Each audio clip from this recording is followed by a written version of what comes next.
Hello, everybody. Welcome to tonight's live poetry reading. We got an excellent group of poets reading. Steve Yasgur, Sandra Kacher, Peter Stein, and River Urke. As usual, I'm going to start by reading a couple of my poems.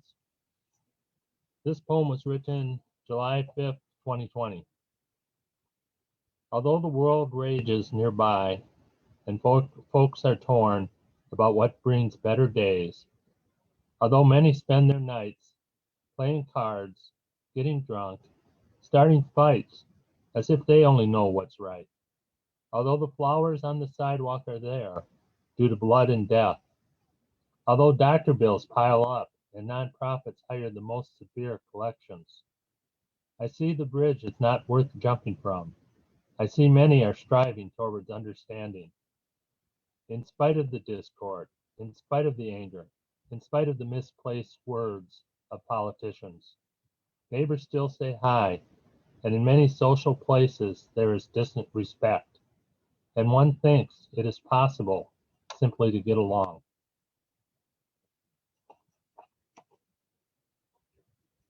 And then this poem was written during one of our few snowstorms. Enjoying the snowstorm. Glad to be in, I look out at the yard and watch my two huskies enjoying the storm. Clara lies in the blowing snow with a bone, content as a middle-aged man in a recliner.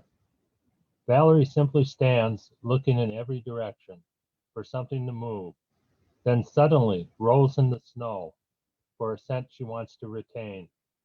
They bark to cajole me out as if to say one must embrace what is given, but I prefer to hide, a cup of coffee in my hand. Okay, our first poet tonight is Steve Yasgur. Steve has worn glasses since the third grade and has been continually trying to improve his vision since then. Poetry has been critical to that effort and sometimes even successful. Take it away, Steve. Thanks, Ron. The first two poems that I'll read tonight are dealing with our present circumstances in the pandemic. This is called The Part I Miss. What I really miss, we used to think banal. What brand of this or that? Where can I get do you know anyone who can, have you ever wanted to, and the quick or slow rejoinder, harmonic hearts and minds, firm hugs, quick laughter, knitting our lives together, the banal and the sacred threads now threatening to unravel. And I tend to like the poetry of Rudyard Kipling, and this is, I was probably influenced by that. This is called Recognition. When finally the question is presented of whether we persist or pass away, when in our minds we can at last imagine some sunrise that our eyes will not betray, denied at last our myriad distractions, we're left to face the worry in our heart. Not that our life might very soon be over, but that it might at long last have to start.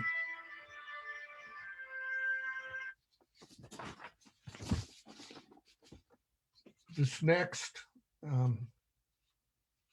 poem I wrote for a friend of mine whose husband died, and she spent a long time getting her house sold as she moved to downsize. This is called Moving. The widow sells her house. At first, you only want the ache to end. And when it finally might, you hope it never goes away completely. But one day, knowing that it's time, you work the ring off, eyes burning, not because you're leaving anything behind, because really, how can you leave behind the meaning of your life? How can those decades ever leave you? But knowing, finally, that it's time to leave the caring of the shrine to those for whom it's just a place to start their own new chapter. You'll let the sacred whispers fade, the echoes die away, and you will leave. You were devoted to this place. Soon, deep breath, you will go through the door for the last time, as he did once, not knowing. And having loved here and learned, paid for the lessons, take them with you and walk out, walk out, walk out into your life.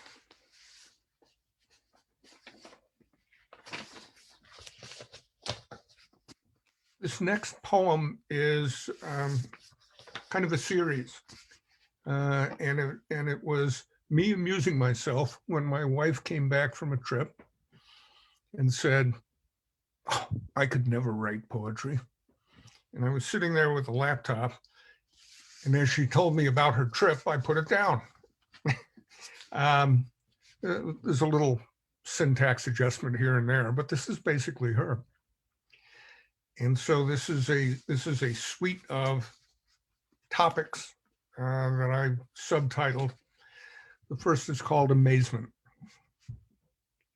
How can you not be amazed watching these crabs doing what they're doing, or watching a hummingbird come to a feeder? That these creatures even exist seems like such a miracle. No time to relax, busy, busy, busy. I don't know what they were doing with their one claw up in the air, but they were certainly doing it, heedless of us. Plovers. Can you imagine? At 2 days, the little plovers are left to fend for themselves while their mother goes off to mate again. Their defense? To lie motionless, unseen until they move, carrying their lives further down the beach. Fish.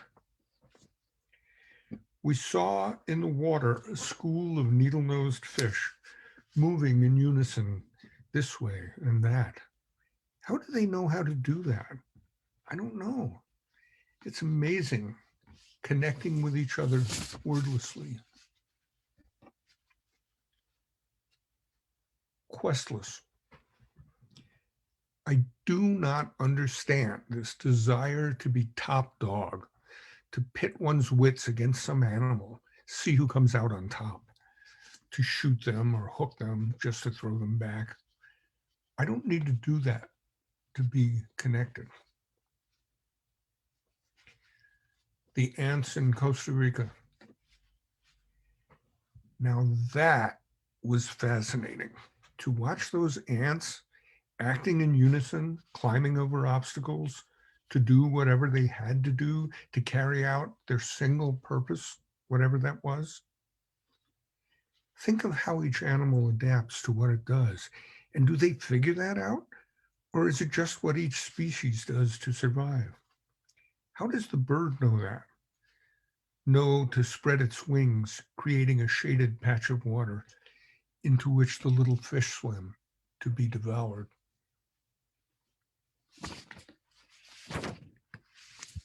What's the point? Where's the poetry in that, she asked, using a fish finder to catch fish.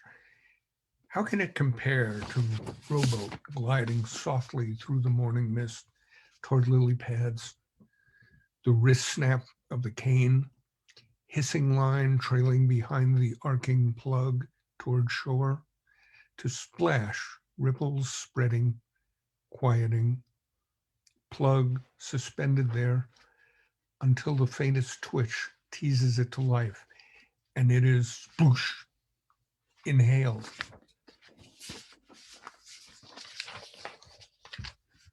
Like many of you, I'm a fan of Billy Collins, and we had the chance to hear him read at the Hopkins Center for the Arts. So when I got home, I wrote this. Errand, after Billy Collins. I wanted to watch the yellow jackets and the black ants crawling over the hummingbird feeder by our kitchen window, muse about their ironic attraction to the plastic petals, their determination to wrest sweetness from inert material.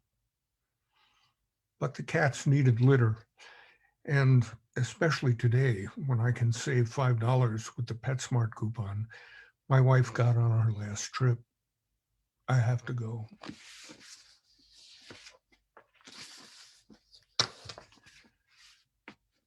This was written after the August 2017 eclipse. Such power it has to shake our very being. Is it the remainder of how the soul, is it the reminder of how the soul may flare just before the light dies? How a bead of light may glow like a precious thing, and then the world goes black? No more need for senses, nothing more to sense. Does that explain the hush of witnesses? Death foreshadowed? To see it made so plain above and under and around us, not a concept, but a fact. Is that the wonder that wrenches our hearts a moment? Or is it the hope of resurrection, whether of light or life, being less important?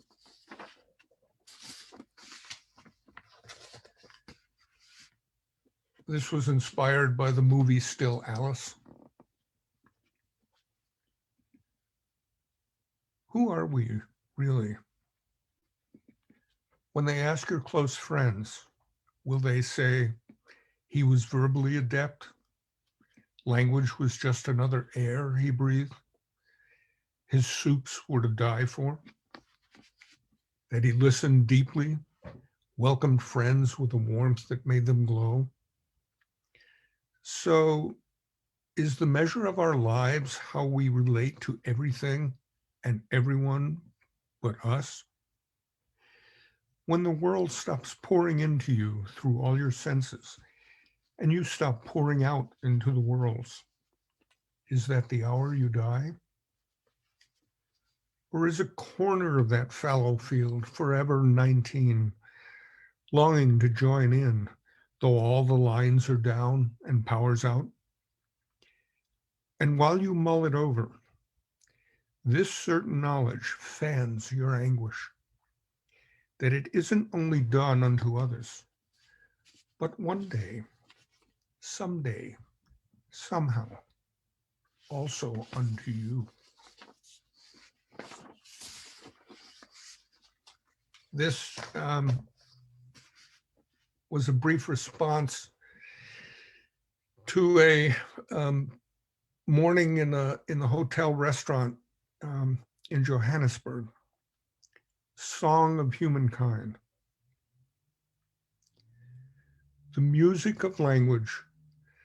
Listen how the liquid lingual lilting lifts and loops, singing the energy, the happiness, the endless interaction of our kind with the whole world. Every voice proclaiming the life of every other heart.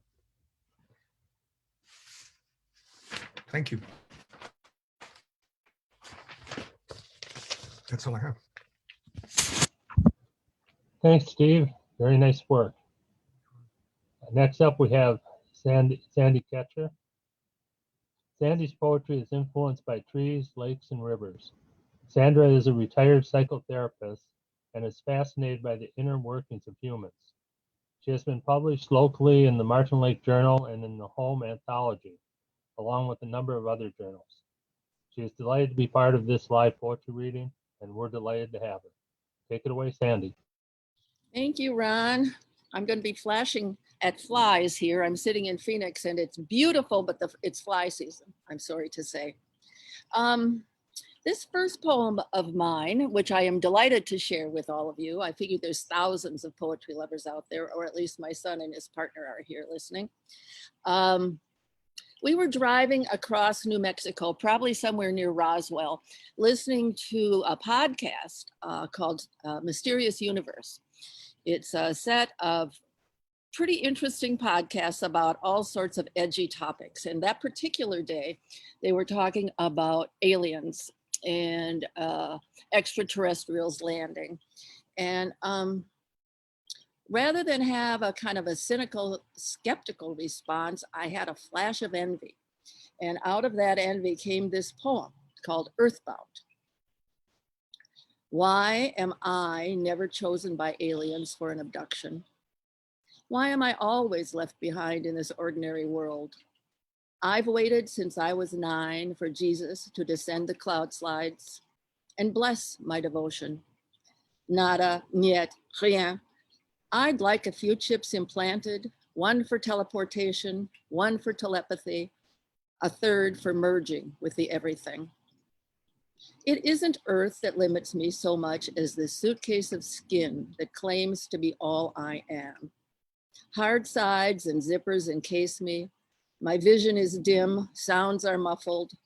Outside, worlds of spinning brightness, weightlessness, and jubilation call me daily. If not space travelers, who will help me escape this old balise?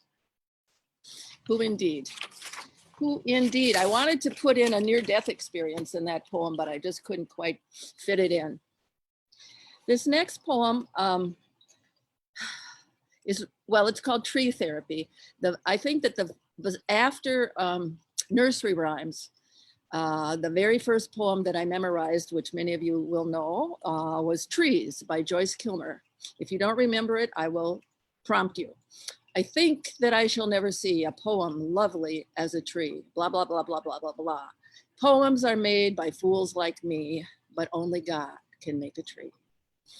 I don't know that poem has held up well over time. It's pretty sentimental, but I think that trees hold well for poets. I think trees are so full of metaphor of holding still, of rebirth, of letting go. I mean, you know, a tree can pretty much teach you about anything.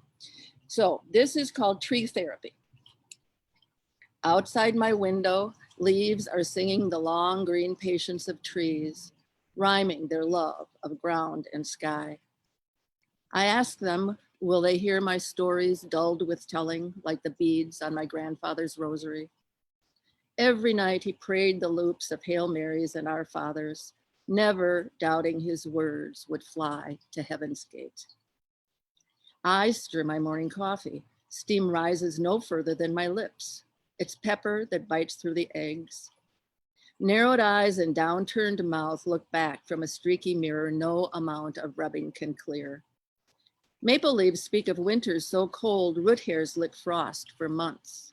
Summers so dry, roots snake down 100 feet to tongue for drops of wet. I ask the secret of their faith. We can neither turn away nor run. The wisdom of trees.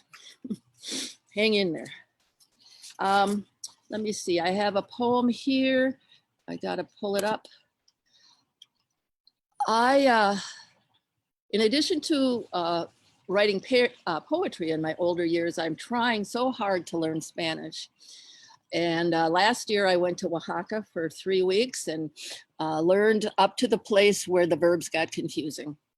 But Oaxaca is a beautiful city, colorful, bright. So this poem is called Oaxaca Morning on My Way to Spanish Class. I falter on time-polished bricks and broken pavement.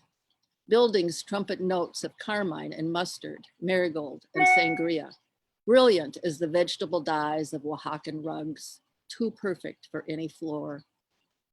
Soft air soothes after a sleepless night strafed by electronic music from a girl's extravagant quinceañera.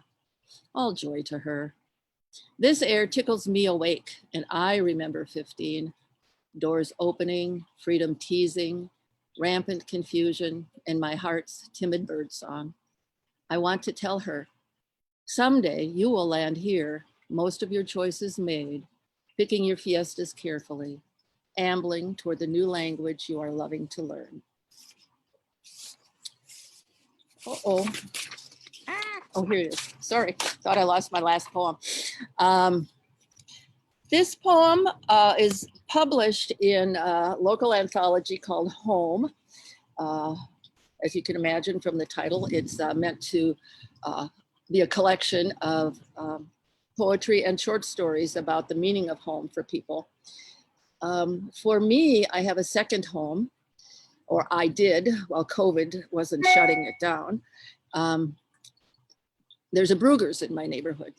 And I have spent hours and hours in the torn booth trying to write poetry, reading poetry, but mostly watching people. And so this poem came from that. Bruegger's. I could live in this coffee shop. The toddler with pulled up shirt rubs his round belly, performs a fat-bottomed downward dog, takes a gentle tumble, laughs and runs to the end of his mother's tether.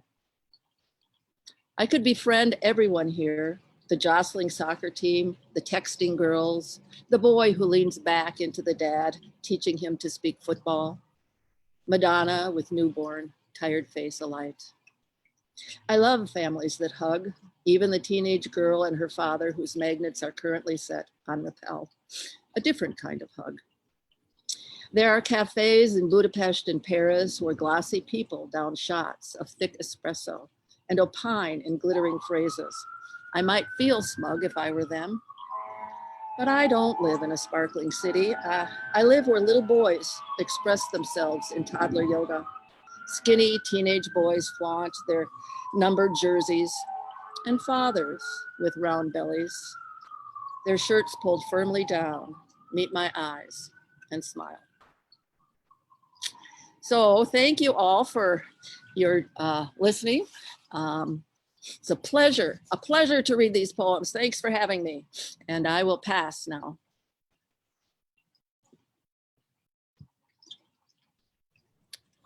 Thank you, Sandy. Enjoyed those poems very much. Hopefully the sirens weren't the Phoenix police trying to shut the poetry down. yeah, really. It wasn't too dangerous of poetry. It wasn't very revolutionary. I'm muting now. Okay. Next up, we have Peter Stein. Peter is a poet whose poems have appeared in the Talking Stick, Martin Lake Journal, Nice Cage, the Banfield Lock Center for the Arts chapbook, and the Road by Heart Poems of Fatherhood anthology. His first collection of poems, Autobio, was published in 2011 by Amber Sky Publishing. Peter is the president of the League of Minnesota Poets. Take it away, Peter. All right, thank you, Ron. Everyone hear me okay? Just get a quick thumbs up. Okay, good. So it's first reading in a while. I'm doing the whole standing up thing and with the sheets of paper to try and get me in the zone. So, but I have a few poems here. Most of these were actually written during the whole COVID ordeal as it goes on. I haven't been writing as much during this period, but I will share with you what I have here. So this first piece that I have is inspired by John Rozmersky, his cataloging the flow. The title of the poem is called Downstream. And if you've read his cataloging the flow last book that he published, you'll get the reference, but I highly recommend you check it out. But this poem is called Downstream. Time, the river that it is, changes not with the flow of water, not with the upstream winding its way down. No, time's structure changes like the river it is. The past carves itself a valley, then canyon. The future, a delta widening its mouth with a yawn of possibility. The present moment sharpening its bend, oxbowing itself out of existence. Time does not pass us by, rather takes us with it. What happens downstream affects upstream. Brackish water seeping in with the changing tide. Dams and deposits slowing the flow to grow a lake. This moment is subject to flooding and drought. When the river floods, it drowns as a whole, and in drought, all moments thirst.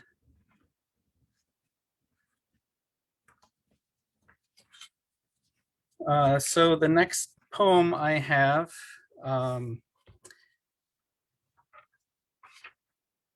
is one I've kind of been stewing on and reflecting on the culture of violence that we unfortunately have in our society, and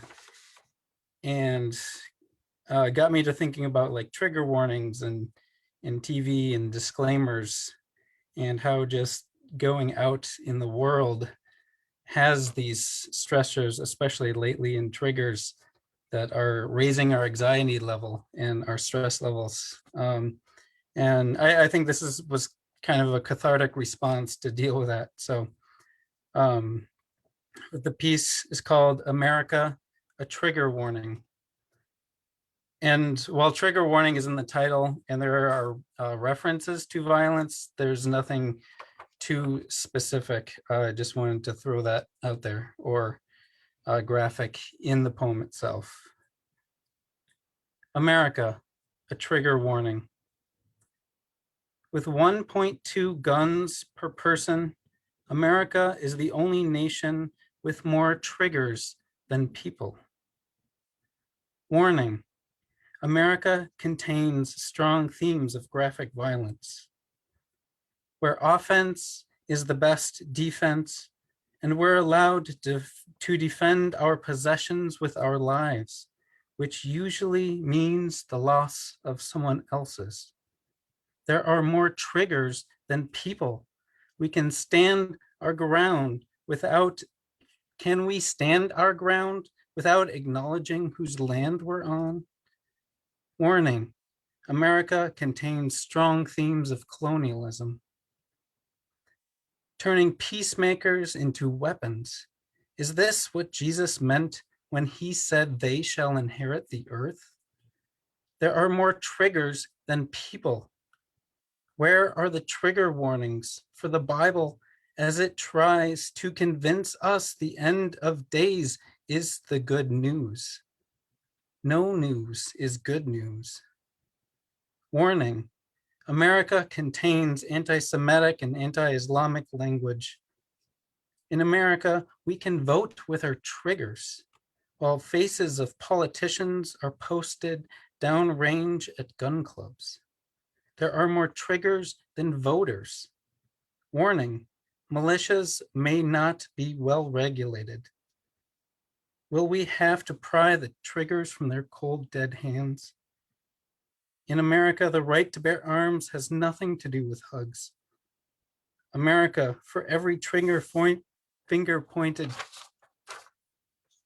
for every trigger finger pointing blame, 3 more are ready to take aim. Warning, America contains strong themes of graphic violence and gore. Patricide, matricide, infanticide. In America, we have to choose a side. Suicide, insecticide, genocide, all sides of the same coin. Warning, masculinity may be toxic. Is this what America stands for when its jam comes on, blaring through stadiums, an homage to democracy's gladiator days? Rockets, red glaring at us with beady red eyes as we wait to watch the excitement of head trauma for sport. There are more triggers than people. As we light explosives in our streets to celebrate independence, supporting our troops' PTSD, reminding them not what they fought for, but how they fought for it. Warning, our climate is an extremist threat. We call our triggers happy. We call our wars civil because we win them with civilian casualties. In America, protect and serve translates to shoot first and ask no questions. There are more triggers than people. Can we call it post-traumatic stress if it's still going on? We call it historical trauma because it repeats itself. Warning, America's water may contain lead. Consumer discretion advised. Touting consumerism as if it's sustainable. There are more triggers than people. How do we view with discretion if we are part of this show? We cannot change the channel. We cannot turn this show off.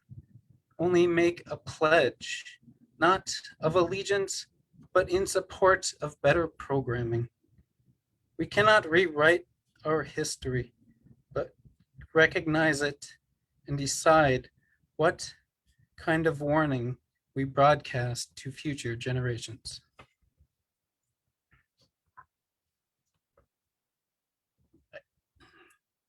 A sip of water after that one.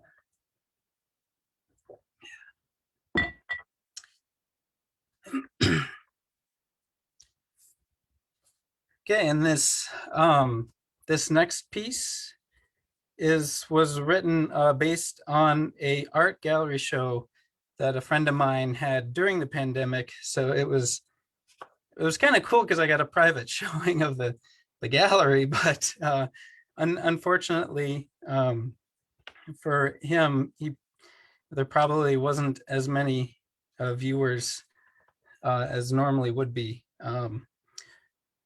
But Seymour Perspective did a show, and the gallery was a whole bunch of mirrors and with words and art drawn on and on the mirrors, and it was really fascinating and gave yourself a reflection of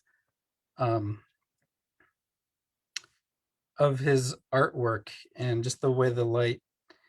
It was a fabulous showing. But so this is called Seymour Reflective, after Seymour Perspective, the artist. So you can go to seymourperspective.com too if you want to check out his stuff. This is Seymour Reflective. To see one's reflection in a word is to drink from a font of understanding. A smile shines inside an idea to see the self encapsulated in a concept, the manifestation of light. Aren't we all representations of ourselves? What words do we project into the ethos? Do we see ourselves in the words we want to define us? Ideas, ideals, where do we fit in? So often the writing on the wall does not include us. Words lead to thought. Thought leads to movement, and movements through historical hallways with our DNA strung out on the walls. The origin story, no beginning. An apocalypse, not the end. The Minotaur may be slain, but we still have to work our way out into yet another hero's quest that will be sung about 1,000 years from now, when we are not so different from our ancestors. Strokes of character on the walls of our shelter, reflecting how we live and breathe. A story unfolding like a Mobius loop, to be outlined, to shine, to exist outside our own borders, to bend with the weight of the world refracted into prismatic sunsets. Our light ends at the edge of our world. And here we are, staring ourselves down, reflecting on who we were fractions of seconds ago, eye to eye with who we will be, knowing that is who we are. We do not need to be stars for our names to be written in the sky. We only cease to be when our words no longer have meaning. No tongue to swirl around our naked bodies, exploring every curve of our vowels. The shape we take in the form of sound, a monument that echoes through hallways and canyons to be heard years from now by our descendants who see themselves in the same ideals and stand face to face with what they believe in.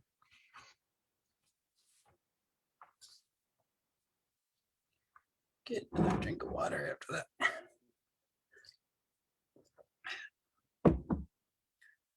Okay, this next one, my last two are about poetry and art, so little Ars Poetica poems. This one is called Poets Are Thieves. Poets are thieves, and they steal everything of value, and they see the value in everything. They swipe moonlight and store it in their pockets. They round up strangers on the street and keep them hidden in their attic, snip bits of conversation and place them in their purses. These people are robbing us of wealth we never knew we had, palming time off our watches, using it to wind back sundials to see dawns already gone. We need to catch these thieves by their ankles, turn them upside down and shake them out, what they've taken right under our noses.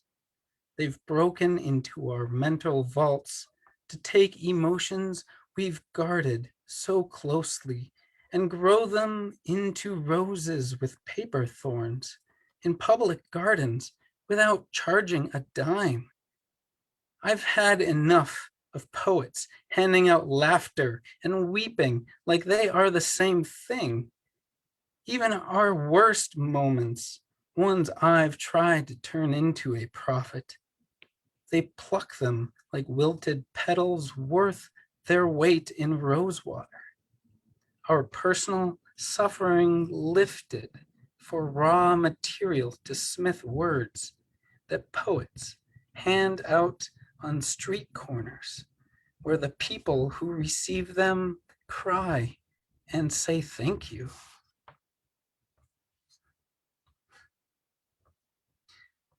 And then I'd like to segue a thank you.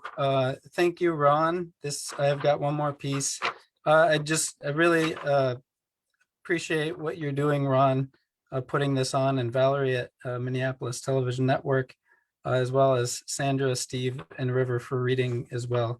And this last piece I wrote as kind of a reflection about art and inspiration and how much it inspires me. And I think pretty much everybody who does any sort of art has had self-doubts about their own art at one point or another. And this just kind of goes on how important what everyone here tonight is doing, and putting themselves out there and putting other people out there and getting this art into this world. So this piece is called Your Art is Priceless. You own a private gallery with a seemingly blank canvas, and from the dust, a vision coalesces. Kinetic energy builds as the friction of thoughts collide in the weight of your consciousness. A moment ignites a movement, a brush stroke, a pen marking, a musical note, a snap of a camera. Open your doors. Let in those celestial minds peering into space to find a sign of life. Hang your creation in the gallery of another being's mind to spark a response. Wow, how did they? Or I never thought to look at it like that. Or I really needed to see that today. With this creative concoction forged in the gravity of your passion, a light, a heat, radiates through the void that makes someone's day a little more bearable and reminds anyone out there searching for connection from their own personal space, we are not alone. Thank you.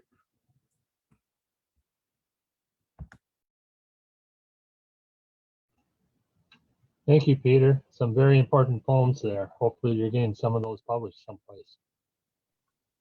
Next up, we have a very wonderful voice in poetry, and I'm very honored that you agreed to read with us tonight.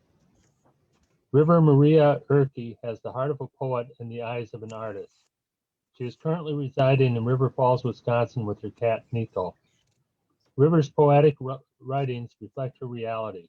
The priorities she lives by, where imperfection is valued, nature is appreciated, and knowledge is gold.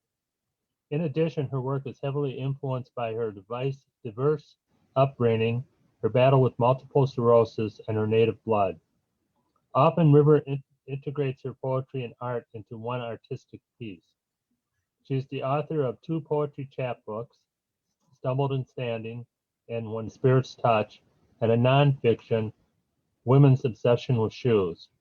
River is a contributor in 6 anthologies, including the 2017 Yellow Medicine Review. She is a member of the League of Minnesota Poets, the Mississippi Valley Poets, and What We Need Here Artist Group. Her website is www.rivermaria.org. Let's hear River. Thank you, Ron. Good evening, everybody. I have some poems from 3 books that I have ready for publication. So the first is Big Toes Worth. Oh, well, actually, sorry, I forgot to mention which book it was. It's a full-size poetry book called Spirit Songs. Big Toes Worth. I learned I was Indian at 21. A woman asked about my dreams, spoke of skirts in the midday. She told me I was a Ojibwe. I told her about a game played in secret. My mama's giggles as she whispered in my ear, "You have a big toes worth of Indian." An image that confused me. I saw my body quartered by culture with no value towards heritage. Today I see the culture turn game, the lost blood of generations. The fact my mom mimicked her youth and my family denied our lineage. Yes, I do have Indian in me, I tell the woman, but it's only a big toes worth. Laughing, she shakes her head. No, it's more than that, but it doesn't matter how much. What matters is where your heart beats. The next one has a couple Ojibwe words that I need to translate. It's asema, which means prayer tobacco, and which means wild rice. So here we go.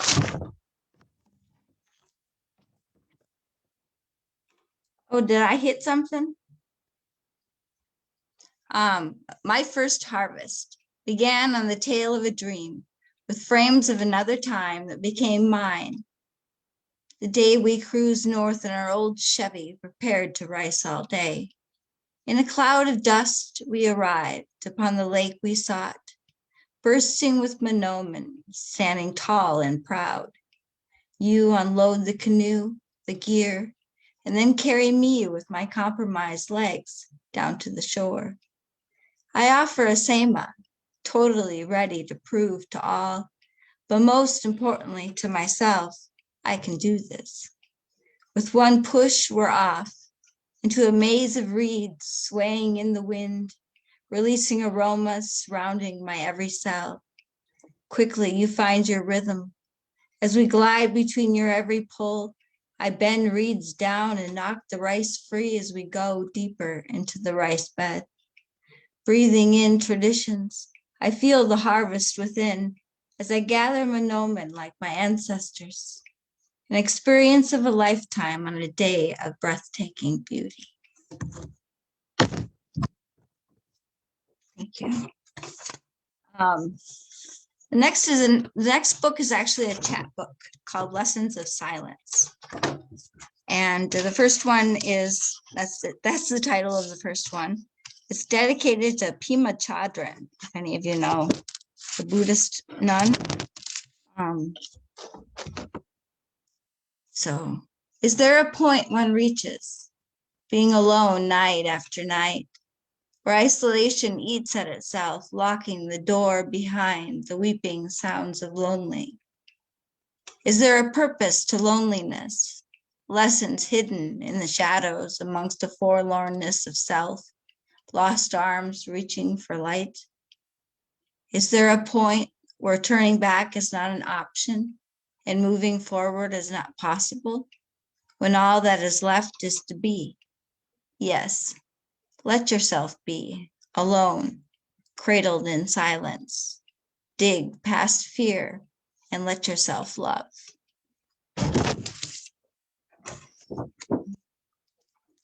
All the poems in the book are Lessons of Silence something.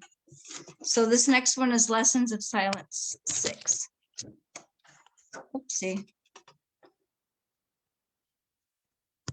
I hit something again in my own computer. Okay. Along the edge of a mighty river, a woman stands alone with her heart in hand, weeping under a tree.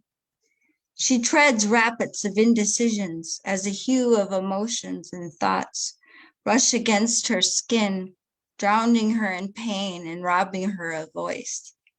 She silently calls out to Hira. Leaning against the ancient tree, she prays for the guidance to know, the strength to decide which way the twisted old branch points to go. She listens to her inner voice, leaving the river behind. A torn heart walks her path alone. So the next one is a book, Still Standing. It's the memoir of a warrior battling the progression of multiple sclerosis. And the first poem is actually kind of an old one.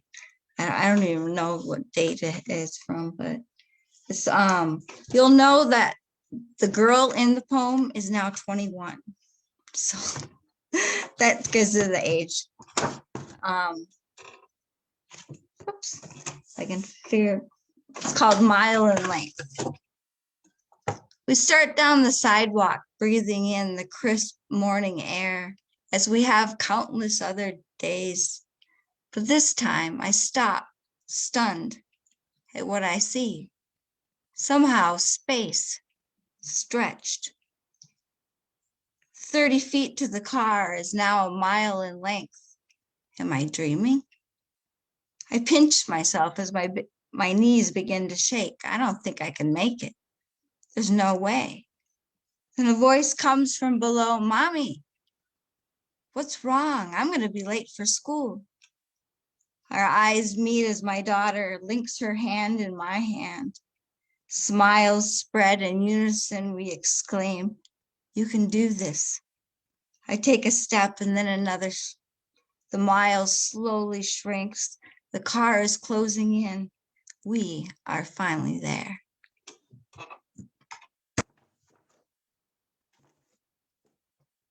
Open fly. In a bathroom cubicle 3x4, I fumbled in fury. I question the modesty of the open fly. As shadows dance along the walls, a lady listens from one side, and a button sounds innocent enough, right? Especially next to the integrity of the stranger's eyes, peering from beneath their brows, burning a hole in my neck, afraid they'll be next. It all boils down to perspectives. Eventually, we all come face to face with our own trying times, testing our future steps. Today, I faced the button, an innocent button, as I leaned against that cubicle, unable to fasten my pants. I don't know how much time I have. Okay. So I have two more. Okay. This next one isn't in any collection. It's actually my mom's. It's one of my mom's favorites, and it's about my hometown. It's called Echoes. The stone Nordic theater by moonlight is barren, except for the latest graffiti. And once in a while, a drifter borrows a night, soothed by crashing waves and the hum of the city. By daylight, the stone reveals its cold, empty stage, a webbing of jagged cracks crumbling from neglect. The stone walls hold memories wrapped in aged grapevines, flowing from crevice to crevice, near a woman dangling her legs over the edge, an edge of the mossy wall overlooking the mighty waters behind the Nordic theater.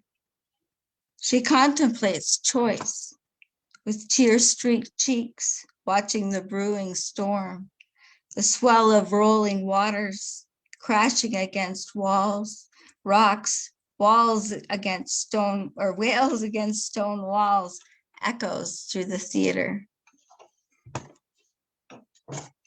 I have one more. It's actually from Spirit Song. Thank you. And it's in what is it? The Yellow Medicine Review. I think it's 2017. And I think it's fitting for today. A little message to leave everyone. It's called Many Men I Know. Is that what you think? He is a man of good intentions, trying to find his place in a world that labels him no good. His papers are not clean. His skin is not white. Yet he is a man of good heart. Thank you.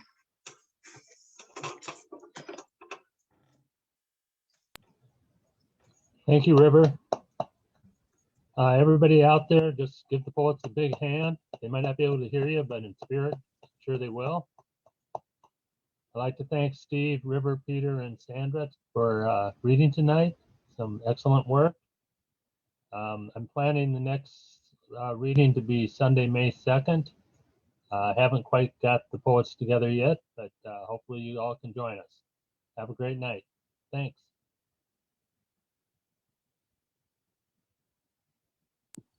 Thank you.